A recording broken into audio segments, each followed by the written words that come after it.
বিয়ের ৫ বছর পর ফার্সির স্বামী আহিয়ান বিদেশ থেকে ফিরল। বিয়ের আসরে কবুল বলেই লোকটা চলে গিয়েছিল বিদেশে। সেই সময় লোকটার চোখে একরাশ ক্ষোভ দেখেছিল ফার্সি। আজও তার ব্যতিক্রম নেই। ফার্সিকে দেখেই আহিয়ান এমনভাবে তাকালো যেন অস্পৃশ্য কিছু দেখে ফেলেছে। সহসা হুঙ্কার দিয়ে বলে উঠল, এই মেয়েটা এখনো এখানে কি করছে? ওকে এখনো এই বাড়ি থেকে তাড়ানো হয়নি কেন? ফার্সি থমকে গেল নিজের স্বামী নামের মানুষটার মুখে এমন কথা শুনে। মাত্র ১৫ বছর বয়সে এই লোকটার সাথে তার বিয়ে হয়। আর আজ সে ২০ বছর বয়সী একজন পরিপূর্ণ রমণী। সেই সময়ও সংসারের এত জাতাকল বোঝেনি মেয়েটা। তবুও স্বামী ছাড়া ৫ বছর কাটিয়ে দিয়েছে।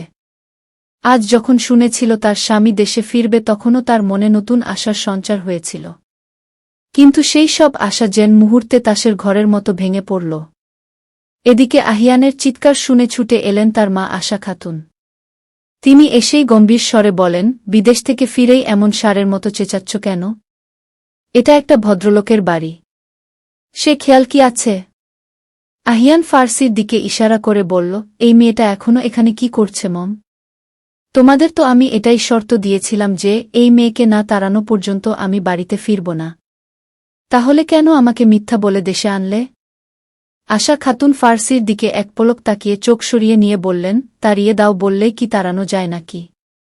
তোমার বাপ বড়মুখ করে নিজের বন্ধুর মেয়েকে নিজের ছেলের বউ করে এনেছিলেন। কোনটাই তো তোমার অজানা নয়।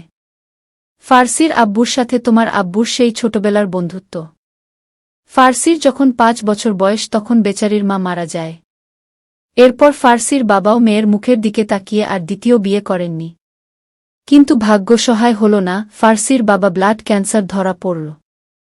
মৃত্যুর আগে উনি তোমার বাবাকে অনুরোধ করলেন ওনার মেয়ের দায়িত্ব নিতে। মৃত্যুর আগে উনি নিজের মেয়েকে একটু সুখী দেখতে চান। এজন্যই তোমার বাবা ফার্সির সাথে তোমার বিয়ে দিয়েছিল। কিন্তু আহিয়ান ক্ষেপে উঠে বলল, থেমে গেলে কেন? বাকিটা বলো। কোনো আক্কেলে তোমরা নিজেদের ২-৬ বছরের ছেলের সাথে ১৫ বছরের একটা মেয়ের বিয়ে দিয়েছিলে? তোমরা জানো এসবের জন্য বন্ধুমহলে আমাকে কত অপমানিত হতে হয়েছে। সবাই আমাকে ফেডেফেলেক বলেছে মম। আমার নাকি কচি মেয়েদের প্রতিই থাক আর কিছু বললাম না। আমি নিজেও উচ্চশিক্ষিত ছিলাম মম। একজন প্রতিষ্ঠিত সফটওয়্যার ইঞ্জিনিয়ারকে তোমরা এমন বাচ্চা মেয়ের সাথে বিয়ে দিলে। কি ভেবেছিলে আমি এমন মেয়ের সাথে সংসার করব? No never. এতদিন তোমাদের উপর অভিমান থেকে দূরে ছিলাম। তবে এবার যখন দেশে ফিরেছি তখন সবকিছুর একটা হেস্তনেস্ত করবই। আশা খাতুন বলেন, কি দরকার আর শুধু শুধু ঝামেলা করার? বিয়ের সময় না হয় তোমার বউ নাবালিকা ছিল, কিন্তু এখন সে ২০ বছরের প্রাপ্তবয়স্ক নারী। এখন নিশ্চয়ই তোমার আর তার সাথে সংসার করার কোনো আপত্তি নেই। আহিয়ান তেতে উঠে বলল, আমি এখন একজন ৩১ বছরের পুরুষ মম। আমার নিজের একটা চাহিদা আছে। আমি এমন ইম্যাচিউর, আনফিট মেয়ের সাথে সংসার করতে পারব না। আমার একটা পছন্দের মেয়ে আছে, আমি তাকেই বিয়ে করে তার সাথে সংসার করব। আর এই মেয়েটার কি হবে? সেটার দায় আমার না। তোমরা ইমোশনাল ব্ল্যাকমেইল করে আমায় বিয়ে দিয়েছিলে। তোমরাই বোঝো কি করবে। তবে ওকে আমি ডিভোর্স দেব। ওর সাথে এক ছাদের তলায় থাকারও আমার কোনো ইচ্ছা নেই। প্রয়োজনে নিজের পছন্দের মেয়েকে বিয়ে করে আমি আবার বিদেশে চলে যাব। আশা খাতুন দীর্ঘশ্বাস ফেলে বলেন, দেখো, তোমার যা ইচ্ছা তুমি তাই করো। বাপ ছেলে কেউ তো আমার কথা শোনে না। এত বছর যখন তোমাকে ছাড়া থাকতে পেরেছি, সামনেও পারব। আমার তো একটা মেয়েও আছে। ওকে নিয়েই থাকব। বলেই আশা বেগম চলে যান। তিনি যেতেই আহিয়ানের সব রাগ এসে জমা হয় ফার্সির উপর। সে আবারও ফার্সিকে ধমক দিয়ে বলে, এই মেয়ে তুমি ওখানে দাঁড়িয়ে কি করছ? দূর হও আমার চোখের সামনে থেকে। এই বাড়িতে যতক্ষণ আছি তোমার মুখ যেন আমায় দেখতে না হয়। ফার্সি এত অপমান সইতে না পেরে কাঁদতে লাগল। তার বাবার বড্ড আদরের মেয়ে ছিল সে। এই বাড়িতে এসে নিজের শ্বশুর মশাই আশরাফ হাওলাদারেরও যথেষ্ট স্নেহ পেয়েছে সে। বাবার মৃত্যুর পর এই লোকটাই তার বাবা হয়ে উঠেছে। সবসময় আদরে মানুষ হওয়া ফার্সি তাই একটুও কষ্ট সইতে পারে না। বড্ড অভিমানী সে। ক্রন্দন স্বরেই সে বলল, আমি আশরাফ আঙ্কেলকে সব বলে দেব যে আপনি আমাকে কিভাবে অপমান করেছেন। আমাকে তালাকও দিতে চেয়েছেন। তারপর দেখবেন। ফার্সির এমন কথা শুনে আহিয়ানের রাগ বাড়ে। সে বলে ওঠে, যাও বলো গিয়ে। আমি ভয় পাই নাকি ওই লোকটাকে? ফার্সি এবার সত্যিই আশরাফ হাওলাদারের রুমের দিকে চলে গেল। আশরাফ হাওলাদার তখন ঘুমোচ্ছিলেন। ফার্সি তার রুমে প্রবেশ করে ভ্যা ভ্যা করে কাঁদতে লাগল।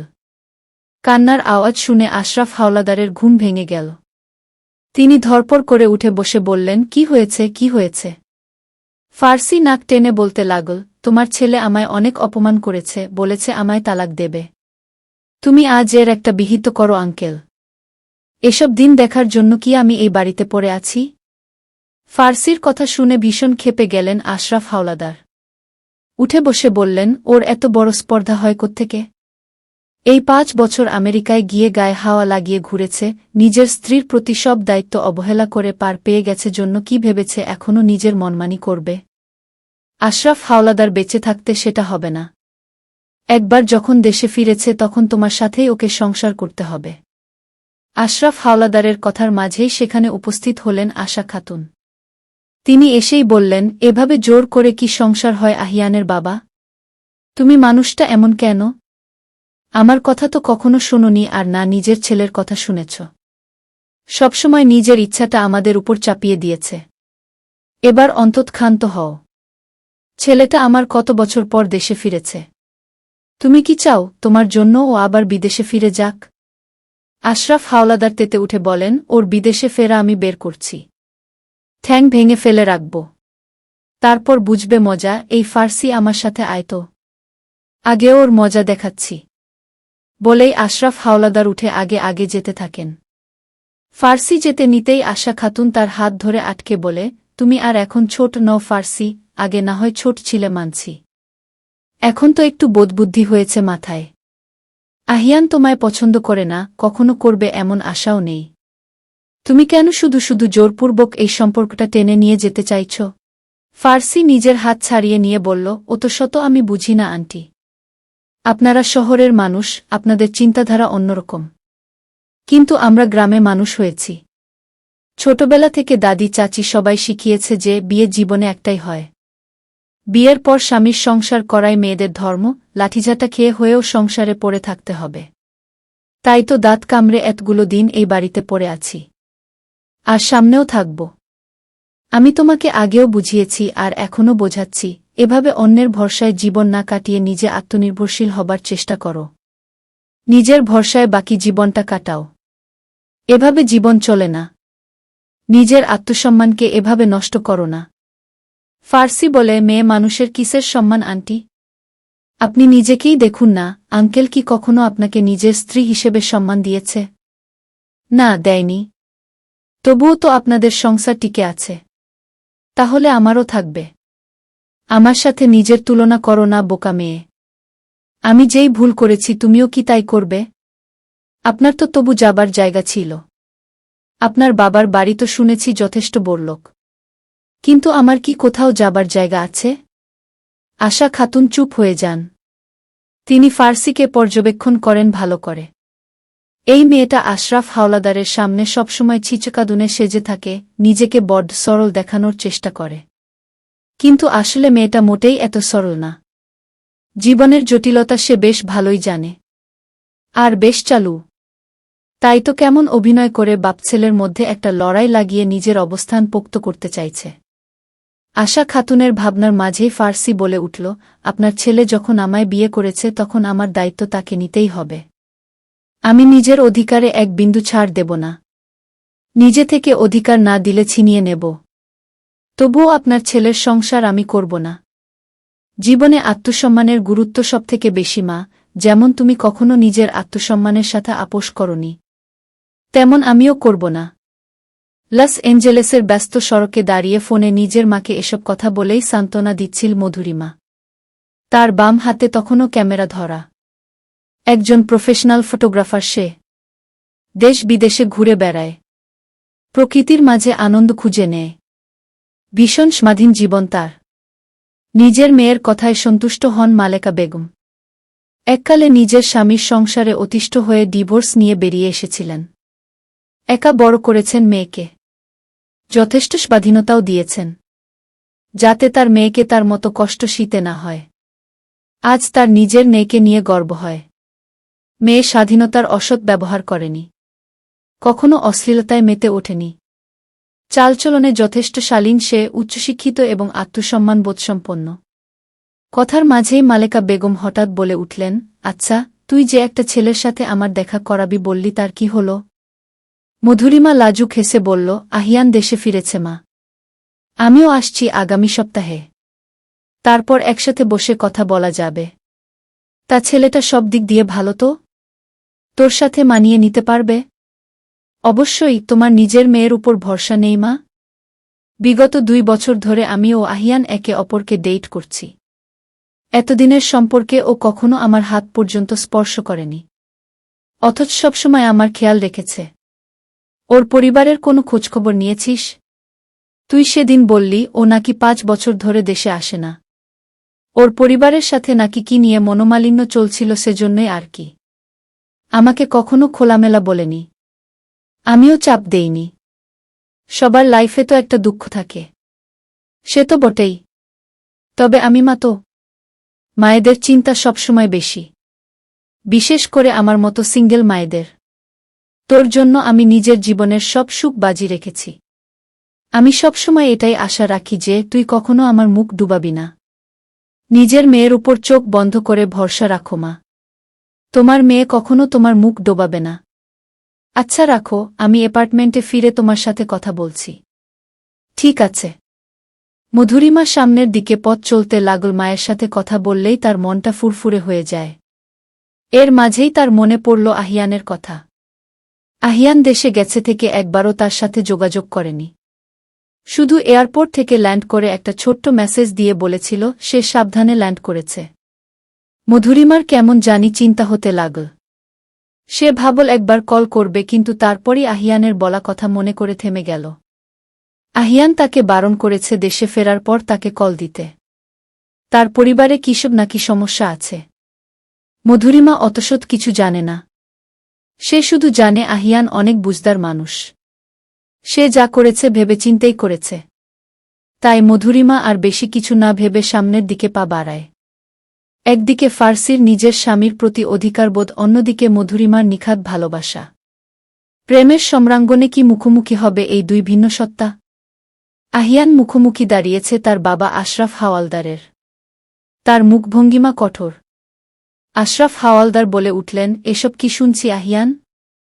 এতদিন পর দেশে ফিরে তুমি এসব কি কাহিনী শুরু করেছ? কাহিনী আমি না, আপনি করছেন আপনার এই পছন্দের মেয়েটাকে নিয়ে। একে তো জোর করে একটা নাবালিকা মেয়ের সাথে আমার বিয়ে দিয়েছেন, আর এখন আপনি চাইছেন আমি স্বেচ্ছায় তার সাথে সংসার করি। এটা কোনোভাবেই সম্ভব নয়। এমনটা ভেবে থাকলে আপনি বোকার স্বর্গে বাস করছেন। আমি ওই ফার্সিকে নিজের স্ত্রী হিসেবে মানি না। আপনার যদি নিজের বন্ধুর মেয়েকে নিজের কাছে রাখতে হয় তো রাখুন, কিন্তু আমি ওকে ডিভোর্স দিব। আশরাফ হাওয়ালদার বলে ওঠেন, আমার অনুমতি ছাড়া এটা সম্ভব না। জীবনটা আমার, তাই আমার সিদ্ধান্তই এখানে মূল। আশরাফ হাওয়ালদার আর কিছু বলতে যাবেন, এমন সময় ফার্সি সেখানে চলে আসে। সে এসেই বলে, আপনারা শুধু শুধু আমাকে নিয়ে ঝামেলা করবেন না। আমি চলে যাব এই বাড়ি থেকে। উনি যদি আমাকে নিজের স্ত্রী হিসেবে মানতে না চায়, তাহলে আমি কি পরিচয়ে থাকব এখানে? আশ্রিতা হয়ে এখানে থাকা আমার পক্ষে অসম্ভব। আঙ্কেল, তুমি আমার এখান থেকে চলে যাবার ব্যবস্থা করে দাও। ফার্সি কথাগুলো ইচ্ছা করেই বলল, যাতে আশরাফ হাওয়ালদার আরও ক্ষেপে যান। আর তার চাল সফলও হল। আশরাফ হাওয়ালদার গর্জে উঠে বললেন, তুমি এখানেই থাকবে ফার্সি, আর আমার পুত্রবধূর পরিচয়ই থাকবে। আহিয়ান হাত মুষ্টিবদ্ধ করে বলে, এখন আর নয় ড্যাড। এতদিন আপনার ইচ্ছায় সব হয়েছে, কিন্তু আর নয়। এমন সময় আহিয়ানের ছোট বোন আহিও সেখানে চলে আসে। আহি এসে নিজের বড় ভাইকে সমর্থন করা বলে, ভাইয়া তো ঠিক বলছে ড্যাড। তুমি ওর উপর কিভাবে নিজের সিদ্ধান্ত চাপিয়ে দিতে পারো? শুধুমাত্র তোমার জন্য ভাইয়া 5 বছর আগে আমাদের সবাইকে ছেড়ে চলে গেছে। এখন তুমি আবার আগের ভুলের পুনরাবৃত্তি করতে চাইছ। তুমি কি চাও ভাইয়া আবার আমাদের চিরদিনের জন্য ছেড়ে চলে যাক? আর এই মেয়ে, এই ফার্সি, তুমি এত নাটক কোথায় শিখেছ? এই বাড়ির বাইরে পা দেয়ার সাহস আছে তোমার? থাকলে দিয়ে দেখাও তো। ড্যাডকে এসব বলে ব্ল্যাকমেইল করছো, তাই না? তোমার মতো চালবাজ মেয়েকে আমি ভালো করেই চিনি। বলেই ফুঁসে ওঠে আহি। আহির বয়স এখন 22 চলছে। সে একটা স্বনামধন্য প্রাইভেট ভার্সিটিতে অনার্সে পড়ছে। ভীষণ স্পষ্টভাষী ও প্রতিবাদী সে। নিজের বড় ভাইকে অনেক ভালোবাসে। এই ফার্সি মেয়েটাকে তার শুরু থেকেই পছন্দ না। তার মতে এই মেয়ের জন্য তাদের পরিবার লণ্ডভণ্ড হয়ে গেছে। আশরাফ হাওয়ালদার আহির কথা শুনে আরও রেগে গেলেন। এর মাঝে ফার্সি বলল, দেখেছ আঙ্কেল, এই বাড়িতে কেউ আমায় সম্মান দেয় না, তোমার ছেলে আমায় স্ত্রী হিসেবে মানে না, তোমার মেয়ে আমায় এভাবে অপমান করছে, আর তোমার স্ত্রী সে তো উঠতে বসতে খোঁটা দেয়। এসব আর কত সহ্য করব আমি? আমিও তো একজন মানুষ। আজ তোমায় একটা সিদ্ধান্ত নিতেই হবে আঙ্কেল। হয় তুমি আমায় নিজের পুত্রবধূর স্বীকৃতি দিয়ে এই বাড়িতে রাখবে, আর না হলে আমি এখান থেকে চলে যাব। রোজ রোজ এত অপমান আমি সইতে পারব না। এমন সময় আশা বেগম সেখানে এসে বললেন, প্লিজ তোমরা এসব ঝগড়া ঝামেলা করা বন্ধ করো। ফার্সি, আহিয়ান, তোমরা সবাই যে যার রুমে যাও। আমি তোমাদের বাবাকে বোঝাচ্ছি। আশরাফ হাওয়ালদার হুঙ্কার দিয়ে বলেন, আমাকে আর কাউকে কিছু বোঝাতে হবে না। আমার যা বোঝার আমি বুঝে গেছি। ফার্সি, তুমি আমার পুত্রবধূ হয়ে এখানে থাকবে। আর যদি আমার এই সিদ্ধান্ত আহিয়ান মেয়ে না নেয় তো? আহিয়ান বলে, তো কি করবেন আপনি? আমি পরোয়া করি না আপনাকে। আগেরবার যেভাবে বাড়ি থেকে বের করে দেয়ার ভয় দেখিয়েছিলেন, এবার আর তা হবে না। আমি যা টাকা কামিয়েছি তাতে আপনার এই বাড়িতে না থাকলেও আমার চলবে। নিজের মা ও বোনের দায়িত্বও আমি নিতে পারব। বুঝলেন? আশরাফ হাওয়ালদার রাগের মাথায় বলেন, বেশ, তবে নেও দায়িত্ব। হয় তুমি ফার্সিকে নিজের স্ত্রী হিসেবে মেনে নেবে, আর নয়তো নিজের মা ও বোনকে নিয়ে এই বাড়ি থেকে বেরিয়ে যাবে। আশা খাতুন স্তব্ধ হয়ে গেলেন। ৩৫ বছরের দাম্পত্য জীবনে এটা শোনাই কি তার বাকি ছিল? আজ একটা বাইরের মেয়ের জন্য তার স্বামী তাকে তার ছেলে মেয়েদের নিয়ে বেরিয়ে যেতে বলছে। আহি বলে ওঠে, এসব তুমি কি বলছো ড্যাড? একটা বাইরের মেয়ের জন্য আমরা বাড়ি ছাড়ব? আহিয়ান বলে, এটাই ওনার আসল রূপ। ওনার কাছে মায়ের থেকে মাসির দরদ বেশি। আশরাফ হাওয়ালদার মনে করেন, তোমরা যা মনে করো, আমার তাতে কিছু যায় আসে না। আমার সিদ্ধান্ত আমি শুনিয়ে দিয়েছি। ফার্সি এবার বুঝতে পারে পরিস্থিতি হাতের বাইরে চলে যাচ্ছে। তাই সে বলে, আঙ্কেল, শান্ত হও, রাগের মাথায় এসব কি বলছো তুমি? ওনারা কেন এই বাড়ি ছেড়ে যাবেন? যেতে হলে আমি যাব। আমি যাওয়ার জন্য রেডি আছি। আশা খাতুন বলে ওঠেন, তোমাকে যেতে হবে না। উনি আমাকে আর আমার ছেলে মেয়েদের বেরিয়ে যেতে বলেছেন তো। তাহলে তাই হবে। আহিয়ান, চল তোমরা। আমি এতদিন মন থেকে এই লোকটার সংসার করেছি। ওনার সব স্বৈরাচারী সিদ্ধান্ত মেনে নিয়েছি। কিন্তু আর না। ওনার সাথে সংসার করে আমি নিজের আত্মসম্মান, নিজের স্বাধীনতা সব হারিয়েছি, নিজের সন্তানের সাথেও অন্যায় হতে দেখে চুপ থেকেছি। আর আজ এসব কিছুর বিনিময়ে আমায় এই দিন দেখতে হলো? আর না। এবার সব কিছুর বিহিত হবে। আমি আর এই সংসার করব না। উনি ওনার বন্ধুর মেয়েকে নিয়েই থাকুক। বলেই তিনি এক কাপড়ে বেরিয়ে যাওয়ার প্রস্তুতি নেন। ফার্সি এগিয়ে এসে বলে, আন্টি, আঙ্কেল রাগের মাথায় এসব বলেছে। তুমি ওনার কথা সিরিয়াসলি নিও না। তুমি চুপ থাকো। তোমার মতো আত্মসম্মানহীন মেয়ের থেকে আমি কিছু শুনতে চাই না। এটাই চেয়েছিলে তো তুমি? তাহলে নেও, এখন একা সব কিছু ভোগ করো। ফার্সির চোখে জল চলে আসে। সে তো এটা চায়নি, সে তো শুধু নিজের স্বীকৃতি আর অধিকারই চেয়েছিল। সে আশরাফ হাওয়ালদার এর দিকে অসহায়ভাবে তাকায়। কিন্তু আশরাফ হাওয়ালদারের দৃষ্টি নরম হয় না। তিনি বলেন, বের হও সবাই।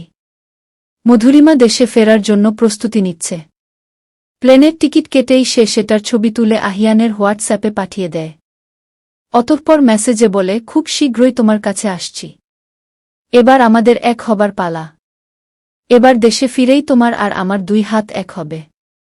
আশা করি তুমি নিজের পরিবারকে আমার ব্যাপারে বলেছ, আর কোনো সমস্যা হবে না এই নিয়ে। খুব ভালোবাসি আমি তোমায়।